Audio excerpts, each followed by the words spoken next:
dan akhwat semuanya, keluarga besar daripada PKS Muda yang saya hormati. Tadi bersama kita juga ada Ustaz Nunal Fadil Kiai Haji Agus Salim, Wakil Ketua DPRD Kabupaten Bogor, dan Ahmad Fadil Ustaz Fikar Robbani, pimpinan PKS Muda dan motivator yang sangat handal. Juga bersama kita Ustaz Bukhari Yusuf, anggota DPR kita yang sangat mumpuni dalam legislasi termasuk terkait dengan masalah Omnibus Law, dan seluruh peserta dari webinar atau PKS Muda Talk pada sore hari ini, dan tentu kepada moderator kita yang luar biasa, Akhil Fadil Muhammad Maulana Al-Ayubi, Masya Allah luar biasa, antum di UIN ya, tapi saya sudah tidak lagi ngajar di UIN sekarang atau di IAIN. Mudah-mudahan antum sukses dan selanjutnya semuanya sukses. Assalamualaikum warahmatullahi wabarakatuh. Waalaikumsalam warahmatullahi wabarakatuh. Alhamdulillahilladzi 'allama bil qalam ya'lamal insana ma lam ya'lam. Alhamdulillahilladzi arsala rasulahu sayyidana Muhammadin khairal anam mu'alliman wa mubasysyiran wa nadhiran wa da'iyan ila Allahi bi idnihi wa sirajan munira. Asyhadu an la ilaha illallah wahdahu la syarika lahu wa asyhadu anna sayyidana Muhammadan dan abduhu wa rasuluhu la nabiyya ba'da. Saya kira kita semuanya bersyukur kepada Allah Subhanahu wa taala dan menyampaikan jazakumullah khairan katsiran kepada PKS Muda pada tingkat nasional maupun juga di Kabupaten Bogor yang terus menghadirkan kreasi yang kreatif, menghadirkan pembuktian bahwa anak-anak muda yang bisa bahasa Arab, antum semuanya kan bisa bahasa Arab ya, menghafalkan Al-Quran, ada yang hafalnya 1 juz, ada 2 juz, 3 juz, tapi kan pada menghafal Al-Quran. Good looking juga gitu. Tapi kan bukan radikal ya. Memang Pak Menteri kita lagi agak ya kita kritisi dengan terbuka tentang hal ini. Allah menghadirkan antum semuanya bersama dengan PKS Muda ini membuktikan bahwa dengan kegiatan semacam ini, mengkaji tentang Omnibus Law dan tema-tema yang lain, hari Senin yang akan datang juga akan ada kajian di PKS Talk, PKS Muda Talk juga tentang apa yang bisa dilakukan oleh politisi muda untuk terkait dengan masalah pilkada. Sekali lagi ini hanya menegaskan bahwa anak muda yang menghafalkan Al-Quran, yang aktif di masjid, yang bisa bahasa Arab gitu ya. Karena kalau kita cinta Islam, cinta Rasulullah, cinta Al-Quran, ya pasti kita ingin mempelajari bahasa Arab. Jadi saya ingin antum semuanya bisa bahasa Arab. Tadi saya bilang Assalamualaikum, antum langsung jawab Waalaikumsalam. Itu tandanya antum bisa. Dan seterusnya gitu. Dan antum aktif di masjid, tapi terbukti bahwa antum semuanya bukanlah yang menjadi pintu penyebaran radikalisme. Justru pintu menyebarkan cinta pada Indonesia, cinta pada bangsa Indonesia, cinta pada negara Indonesia, karena Indonesia ini adalah warisan jihad, ijtihad, mujahadah, dan tadhiyah daripada para ulama, daripada para mujahidin, daripada para politisi Islam, daripada para sultan-sultan muslim yang kemudian menghadirkan Indonesia. Karenanya sore hari ini, acara ini harus kita maknai sebagai pembuktian bahwa generasi muda di PKS Muda dipersiapkan untuk semakin cinta dengan Indonesia. Tapi cinta yang benar itu bukan cinta buta. Cinta yang sebenarnya adalah kalau Indonesia bagus, kita dukung dan kita terus jaga tetap menjadi bagus sesuai dengan cita-cita Indonesia merdeka. Tapi kalau ada yang menyimpang, menyeleweng daripada cita-cita Indonesia merdeka, cinta kita tidak kemudian mengatakan ya biarin aja, sekalipun akan terjerumus, kita tetap cintai untuk tetap terjerumus. Enggak. Right or wrong is my country. Tapi dalam posisi kalau right ya it's my country, kalau orang karena di my country maka harus saya koreksi, harus saya perbaiki. Nah, inilah yang kemudian kehadiran kita melalui partai politik, melalui PKS dan PKS Muda. Tadi telah didahului bagaimana kemudian melalui kita di DPP, kemudian kawan-kawan PKS Muda kita dorong untuk maju ya, termasuk ada PKS Muda dan kemudian jadi anggota DPRD, jadi calon anggota Dewan. Jadi saya ingin mengatakan bahwa acara sore hari ini adalah untuk menegaskan kembali bahwa PKS dan PKS Muda adalah bagian daripada sejarah Indonesia, bagian dari yang ingin terus mengokohkan kebersamaan dengan Indonesia. Dan kalau kita membahas tentang kajian tentang rancangan undang-undang, dalam hal ini adalah Omnibus Law, karena rancangan undang-undang itu menjadi perhatian publik. Wajar dong kalau anak muda di PKS juga punya perhatian. Jadi aneh malah kalau publik bicara tentang hal ini, ada demonstrasi di mana-mana, ada polemik di mana-mana, ada pembahasan yang sangat ramai, pemberitaan di TV. Tapi PKS Muda malah hanya pelongo-pelongo gitu ya, hanya tidak paham. Itu bukan begitu kader PKS. Kader PKS adalah yang terpelajar, yang sensitif, yang cinta dengan Indonesia karenanya ikut membahas tentang beragam isu yang berkembang ini. Tapi tentu kalau kita pun membahasnya juga tidak asal membahas. Kita membahas dengan para pakarnya, dengan kemampuan yang bisa kita miliki. Masuk pada tema kita tentang RUU Omnibus Law Cipta Kerja ini, karena sebenarnya ada dua Omnibus Law yang sekarang sudah masuk ke dalam program legislasi nasional. Satu adalah RUU Omnibus Law tentang Cipta Kerja, yang saya kira tema kita di situ. Yang kedua adalah RUU Omnibus Law tentang Ibu Kota Negara. Jadi Jakarta ini mau dipindah ke Pasir Penajam di Kalimantan Timur. PKS lagi-lagi satu-satunya fraksi di DPR yang menolak itu. Menolak karena memang tidak ada perlunya, tidak ada urgensinya, pilihan tempatnya pun juga sangat layak untuk dipermasalahkan, dan apalagi dalam kondisi di mana COVID-19 yang begitu luar biasa. Dan kita menolaknya, sekalipun pemerintah ya wacananya maju mundur nih, ada yang mengatakan terus, ada yang mengatakan belum dianggarkan, tapi Pak Jokowi pernah menyampaikan bahwa tahun 2024 nanti ASN sudah harus pindah ke Kalimantan Timur, ke ibu kota baru. Pertanyaannya adalah kalau pindah ke sana mau tinggal di mana? Nah, sekarang saja undang-undangnya belum ada, undang-undangnya belum dibahas di DPR. Terus kalaupun nanti sudah dibahas, memang pindah ibu kota itu kayak pindah rumah saja belum tentu, bikin rumah baru belum tentu selesai dalam 2 tahun. Kalaupun selesai, ini tentu banyak masalah. Saya mengatakan bahwa PKS menolak rencana atau wacana pindah ibu kota karena sewajarnya memang ibu kota negara itu yang mempunyai kaitan sejarah yang sangat kuat, dan itu adalah Jakarta. Dengan segala yang sudah kita paham tentang Jakarta, Jayakarta, Sunan Fathahillah, dan lain sebagainya. Baik, RUU Omnibus Law ini, RUU Omnibus Law Cipta Kerja yang akan kita bahas ini, tadi sudah dimulai, memang menghadirkan apa yang mungkin antum sebagai para PKS muda, aktivis kampus, para pelajar, para terpelajar, tentu mempelajari juga dan atau pertimbangan juga perkembangan informasi terkait dengan buku-buku misalnya. Kemarin kan cukup ramai dibahas bukunya Dan Bland, seorang direktur dari program Asia Tenggara dari Lowy Institute di Australia. Dia membuat buku judulnya Man of Contradiction, Jokowi Struggle to Remake Indonesia. Sudah baca bukunya? Nah, dia menghadirkan satu penelitian untuk menyampaikan betapa Pak Jokowi ini adalah tokoh yang kontradiksi, ya, penuh dengan kontradiksi.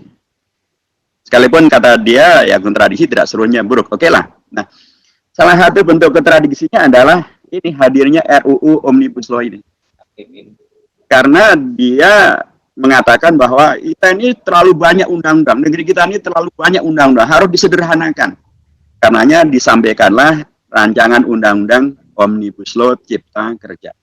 Jadi, pikiran dasarnya adalah menghadirkan rancangan undang-undang Omnibus Law Cipta Kerja ini adalah untuk menyederhanakan peraturan perundangan, untuk menyederhanakan kehidupan bernegara melalui undang-undang yang lebih sederhana. Tapi yang terjadi, ini bukan akan menjadi sederhana, akan menjadi semakin rumit. Tadi telah disebutkan ada 15 bab, ada 174 pasal, ada yang akan merevisi 1244 pasal pada 79 undang-undang yang mencakup 11 klaster. Tapi kalaupun ini nanti selesai dengan segala kritik dan perbaikan dan koreksinya, itu nanti menurut rancangan undang-undang ini memerlukan hadirnya 516 peraturan pelaksana. Jadi yang akan dikoreksi ada sekitar 79 undang-undang, tapi justru akan menghadirkan 516 peraturan pelaksana. Ada 493 peraturan pemerintah, ada 19 peraturan presiden, dan ada 4 perda. Jadi ini kan bukan semakin sederhana, semakin rumit malah. Tadinya hanya 79 undang-undang, Sekarang 516 peraturan pelaksana. Semakin rumit. Dan semakin rumitnya karena kalau undang-undang itu masih dibahas di publik. Seperti sekarang misalnya. Dibahas juga di DPR, menghadirkan para pakar, melakukan uji publik. Ada naskah akademik. Tapi kalau yang namanya peraturan pelaksana, yang namanya peraturan pemerintah, itu tidak ada naskah akademik. Tidak perlu dibahas di tingkat publik. Tidak perlu kemudian melalui uji sahih. Ya terserah presiden aja, terserah pemerintah, dia mau bikin apa, jadilah. Nah, jadi kalau kemudian Glenn Bland, penulis dari Law Institute, mengatakan bahwa Pak Jokowi adalah man of contradiction, inilah salah satu buktinya. Tapi kontradiksi di sini adalah negatif. Beliau menginginkan agar ada penyederhanaan peraturan perundang-undangan dengan RUU Omnibus Law. Yang terjadi malah bukan sederhana, tambah rumit. Bukan hanya rumit, tapi juga kualitas perundang-undangannya pun juga bermasalah. Rekan-rekan sekalian, terkait dengan Omnibus Law, yang banyak orang mengatakan lebih tepat sebenarnya adalah Omnibus Bill. Karena kata-kata law itu mestinya adalah diberlakukan bagi undang-undang yang sudah jadi. Kalau sudah jadi undang-undang namanya law.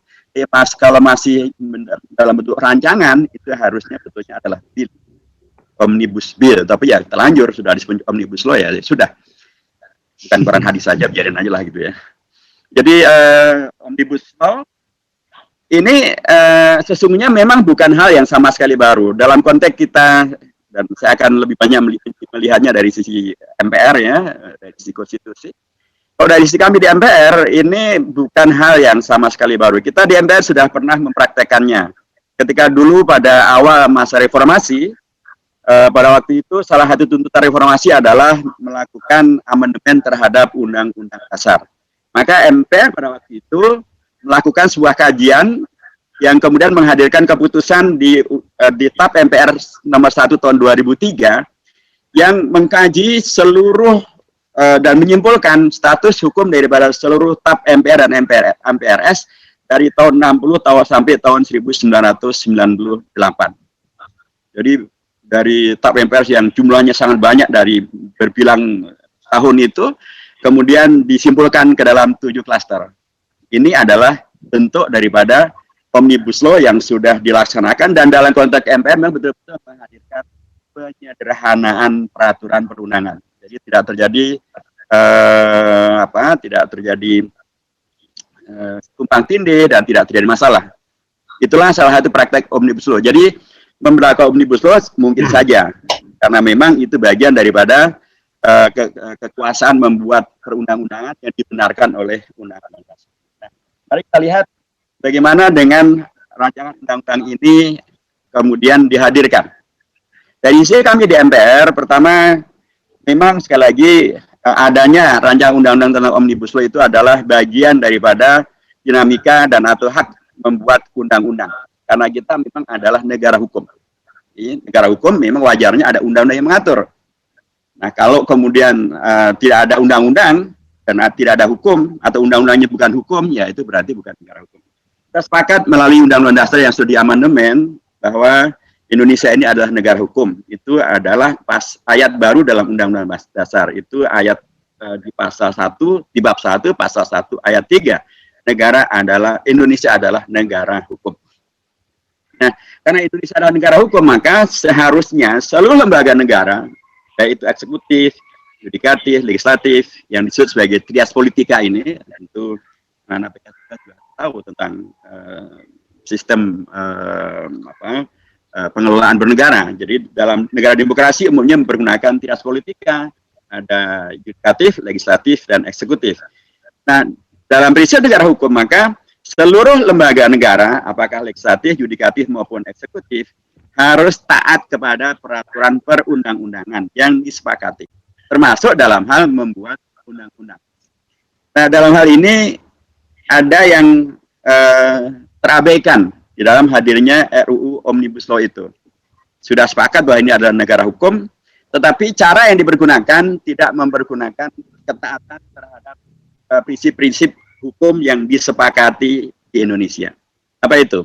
Pasal 170 misalnya, saat pasal 170 ayat 1 disampaikan di sana bahwa pemerintah bisa melakukan perubahan terhadap undang-undang dengan mempergunakan peraturan pemerintah. Ini jelas tidak sesuai dengan prinsip hukum yang ada di Indonesia. Karena yang namanya peraturan pemerintah itu dari sisi Undang-Undang Dasar itu ada di pasal 5 ayat 2 dari Undang-Undang Dasar. Dia tidak dibuat, dia tidak dihadirkan untuk memberikan kekuasaan bagi pemerintah untuk merubah undang-undang. Peraturan pemerintah itu justru ada dalam rangka melaksanakan undang-undang. Jadi kan jadi kontradiksi ini.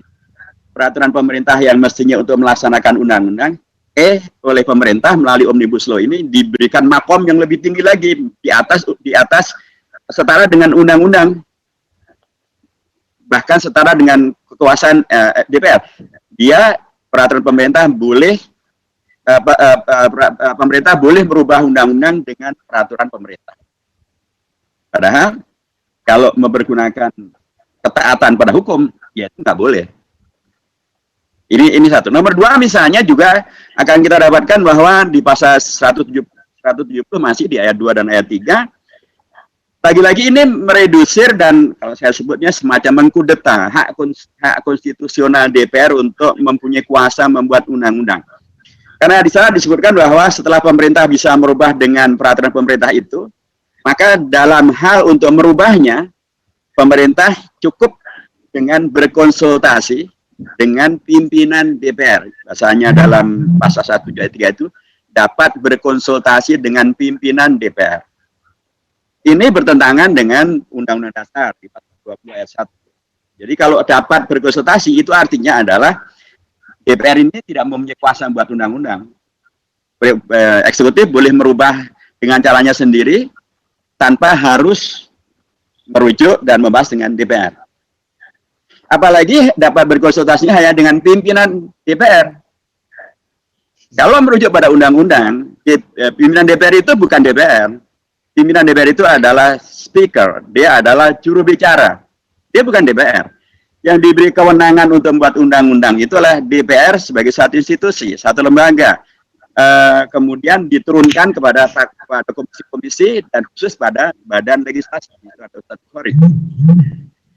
Jadi bukan kepada, tidak bisa diwakili oleh pimpinan DPR, kayak kasus kemarin misalnya, RUU HIP, tiba-tiba pemerintah ketemu dengan ketua DPR dan wakil ketua DPR, kemudian membawa satu naskah baru, yang kemudian dikatakan sebagai ini menggantikan RUU HIP menjadi BPIP, ya nggak bisa. Itu tidak sesuai dengan peraturan perundang-undangan. Jadi, rancangan undang-undang ini dengan teks yang masih ada, tidak sesuai dengan prinsip negara hukum karena menabrak beragam ketentuan dari hukum. Jadi kalau kemudian keseluruhan itu dilanjutkan, maka ayat pasal 170 itu ya akan merubah Indonesia dari negara konstitusi, negara undang-undang menjadi negara yang eksekutif heavy karena dia bisa merubah undang-undang dengan cukup berkonsultasi dengan pimpinan DPR. Padahal harusnya, kalaupun misalnya pemerintah mempunyai inisiatif membuat suatu rancangan undang-undang, ya dia harus berkonsultasi menyampaikannya kepada DPR. Nanti DPR akan membahasnya dan tidak cukup hanya dengan pimpinan DPR. Nah itu kalau ini dibiarkan, maka yang akan terjadi Indonesia bukan lagi negara konstitusi, tapi negara peraturan pemerintah. Nah, masalahnya adalah pemerintah itu ya tadi peraturan pemerintah itu tidak memerlukan adanya uji publik, tidak memerlukan adanya naskah akademik, tidak perlu dibahas di DPR. Yang DPR adalah wakil rakyat, yaitu semuanya adalah kewenangan daripada eksekutif pemerintah. Sementara pemerintahnya kalau ini dibiarkan, maka kita khawatir kaidah daripada Lord Acton itu akan juga berlaku. Power tend to corrupt. Absolute power corrupt absolutely. Jadi bukan hanya korupsi, tapi juga mungkin juga absolut dalam kekuasaan eksekutifnya yang mengabaikan DPR dan mengabaikan wakil rakyat. Jadi itu artinya adalah bukan demokrasi. Ya. Kemudian akan kita lihat juga bahwa dengan pasal ini maka diabaikan jugalah kewenangan Mahkamah Konstitusi. Jadi seharusnya kalau merujuk kepada peraturan Undang-Undang Dasar di pasal 24 dari Undang-Undang Dasar kita itu ada penegasan bahwa kalau misalnya pemerintah melihat atau siapapun ya, termasuk pemerintah, melihat ada satu rancangan undang-undang atau satu undang-undang yang dianggap tidak lagi sesuai, maka dia bisa melakukan judicial review ke Mahkamah Konstitusi maupun juga legal review ke DPR. Jadi tidak begitu saja serta-merta dirubah melalui peraturan pemerintah. Jadi dia bisa kalau ingin merubah, dia bisa kemudian mengajukan ke DPR untuk dibahas bersama tentang perubahan itu, atau kemudian melalui Mahkamah Konstitusi untuk kemudian melakukan judicial review ke Mahkamah Konstitusi. Nah, pasal 170 ini juga mengabaikan hak daripada Mahkamah Konstitusi. Itu lagi-lagi tidak sesuai dengan prinsip tentang Indonesia adalah negara hukum. Rekan-rekan sekalian, kita akan lihat lagi bahwa Undang-Undang Dasar kita sebagai kelanjutan daripada prinsip bahwa Indonesia adalah negara hukum, itu mengenal satu lembaga pengadilan yang baru, namanya Mahkamah Konstitusi. Nah, Mahkamah Konstitusi itu di antara haknya adalah memberikan kata putus yang bersifat final dan mengikat. Yang jadi masalah dari rancang Undang-Undang Omnibus Law ini, banyak ketentuan-ketentuannya yang justru bertentangan dengan keputusan yang telah dibuat oleh Mahkamah Konstitusi. Misalnya terkait dengan masalah kewenangan Kementerian Dalam Negeri untuk menghapuskan, untuk mencabut perda-perda. Itu oleh Mahkamah Konstitusi sudah dicabut. Jadi tidak lagi Kementerian Dalam Negeri punya hak untuk mencabut perda. Tapi oleh rancangan undang-undang ini dihidupkan kembali. Padahal itu bertentangan dengan apa yang sudah diputuskan oleh Mahkamah Konstitusi. Sebagai negara hukum harusnya rancangan undang-undang ini menaati putusan itu. Jadi menaati putusan itu artinya Kementerian Dalam Negeri tidak punya hak untuk begitu saja mencabut. Kalau merasa ada sesuatu yang bermasalah dari perda, harusnya rujuklah kepada Mahkamah Agung untuk melakukan lagi-lagi judicial review. Tapi ini ditabrak dengan menghadirkan ketentuan baru. Langsung saja ke pemerintah merubah tanpa kemudian juga dengan mengabaikan keputusan Mahkamah Konstitusi yang telah mencabut misalnya tadi hak daripada peraturan perundangan tentang hak yang diberikan kepada Kementerian Dalam Negeri untuk mencabut satu perda. Itu bertentangan. Kemudian juga bisa kita lihat bahwa 2 menit lagi. 2 menit lagi, baik. Ya, kalau gitu saya akhirkan saja. Jadi kalau merujuk ke dalam Undang-Undang Dasar, maka di pasal 1 ayat 2 Undang-Undang Dasar menegaskan bahwa kedaulatan ada di tangan rakyat. Rakyat punya hak untuk membahas termasuk RUU Omnibus Law ini. Tadi pernah kejadian dahulu Pak Presiden Jokowi ini pernah memerintahkan kepada Kepolisian Republik Indonesia dan Badan Intelijen Negara bahkan untuk mendekati pihak-pihak yang tidak setuju dengan RUU Omnibus Law untuk kemudian agar mereka setuju dengan Omnibus Law. Ini kan tidak sesuai dengan prinsip kedaulatan rakyat. Rakyat yang berdaulat harusnya bukan dalam terakhir diintimidasi dengan cara itu. Harusnya diajak bicara dan bahkan pada proses pembuatannya pun juga rancangan undang-undang ini mengabaikan ketentuan perundang-undangan untuk kemudian melakukan uji publik terhadap rakyat. Rekan-rekan sekalian, terakhir sekali dari yang ingin saya sampaikan adalah bahwa rancangan undang-undang ini juga mempunyai masalah dikaitkan dengan perintah daripada pembukaan Undang-Undang Dasar. Dalam pembukaan Undang-Undang Dasar di alinea keempatnya, Indonesia ini didirikan, pemerintah dihadirkan ada dalam rangka untuk melindungi segenap tumpah darah Indonesia dan untuk memakmurkan kesejahteraan umum. Karena Pancasilanya pun yang terakhir disebutkan serta dengan mewujudkan keadilan kesejahteraan bagi seluruh Indonesia. Tetapi rancangan undang-undang ini lebih heavy-nya adalah justru kepada investasi asing, heavy-nya adalah justru kepada investor dan bukan kepada buruh, bukan pada pekerja Indonesia. Tentu bahkan di dalam beberapa ketentuannya memungkinkan pemerintah dengan alasan kepentingan nasional untuk mengabaikan regulasi terkait dengan masalah investasi di daerah-daerah dan bahkan dengan dalih kepentingan nasional pemerintah bisa berintervensi terhadap kebijakan di daerah sebagaimana sekarang sudah terjadi terkait dengan proyek kereta cepat Jakarta-Bandung misalnya. Itulah beragam hal, rekan-rekan sekalian, saya menegaskan kembali dari sisi konstitusi dan komitmen kepada negara hukum, memang sewajarnya dan seharusnya DPR dan PKS di dalamnya melakukan koreksi besar-besaran terhadap rancangan undang-undang ini, supaya tidak bertentangan dengan Undang-Undang Dasar, supaya tidak bertentangan dengan hukum Undang-Undang Dasar. Saya betul-betul rancangan undang-undang ini menghadirkan Indonesia yang mensejahterakan seluruh rakyat Indonesia dan membuktikan tentang prinsip sebagai negara hukum, dan jangan malah menjadi negara peraturan pemerintah. Karena kalau itu terjadi, sekali lagi, nanti ya, anda semua yang anak muda ini akan menjadi tiba-tiba berada dalam kondisi yang semuanya serba diatur oleh pemerintah, yang peraturan itu sendiri tidak menghadirkan semangat untuk menghadirkan konstitusionalisasi, penegakan hukum, dan lain sebagainya. Saya kira demikian. Terima kasih untuk kesempatan bersilaturahim ini. Mudah-mudahan banyak manfaatnya. Barakallahu fikum jami'an. Wabillahi taufiq wal hidayah. Assalamualaikum warahmatullahi wabarakatuh.